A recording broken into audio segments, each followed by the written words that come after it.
Bienvenue sur France 24. Si vous nous rejoignez, 19 h à Paris, à la une de l'actualité, la Russie a lancé de nouvelles frappes sur plusieurs villes d'Ukraine.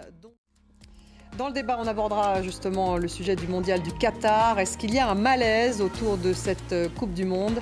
On posera la question à nos invités. La Russie a donc lancé de nouvelles frappes sur plusieurs villes d'Ukraine aujourd'hui, dont la capitale Kiev. Les bombardements coïncident d'ailleurs avec les premières chutes de neige sur le pays. Par ailleurs, l'Ukraine sera probablement autorisée à accéder au site de l'explosion dans le village polonais, ce village proche de la frontière ukrainienne. Les Ukrainiens ont demandé l'accès pour les experts à toutes les données des Occidentaux, ainsi qu'au site de l'explosion du missile. Volodymyr Zelensky a déclaré ne pas savoir ce qui s'était passé en Pologne. Le président ukrainien semble donc avoir un peu changé son discours. Et on vient de l'apprendre, les experts ukrainiens viennent d'arriver en Pologne. D'un point de vue diplomatique, l'accord permettant les exportations de céréales ukrainiennes depuis les ports d'Ukraine a été reconduit pour 4 mois.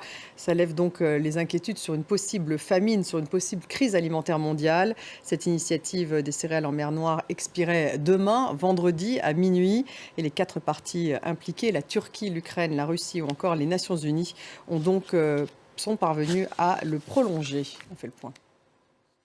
L'avion effectuant le vol MH17 de la compagnie Malaysian Airlines en juillet 2014 a été abattu par un missile de fabrication russe tiré de l'est de l'Ukraine. C'est en tout cas le tribunal néerlandais qui a statué et c'est son verdict. L'accident avait provoqué la mort de 298 personnes à bord. Les Russes contestent, ils parlent d'une justice politique. Alix Bourdon à Amsterdam. Au Royaume-Uni, un budget de rigueur. Le ministre des Finances, Jeremy Hunt, l'a dévoilé. L'objectif, c'est de redresser les finances du pays et lutter contre l'inflation. 55 milliards de livres de hausse d'impôts et de coupes pour la dépense publique.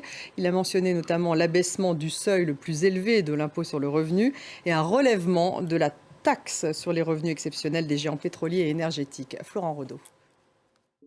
Aux États-Unis, Joe Biden a félicité le leader de la Chambre des représentants, Kevin McCarthy, pour la victoire de son parti. Les Républicains ont donc emporté la majorité des sièges à la Chambre des représentants aux élections de mi-mandat. Reste avec nous tout de suite le débat consacré à la Coupe du Monde au Qatar. Reste avec nous dans quelques minutes.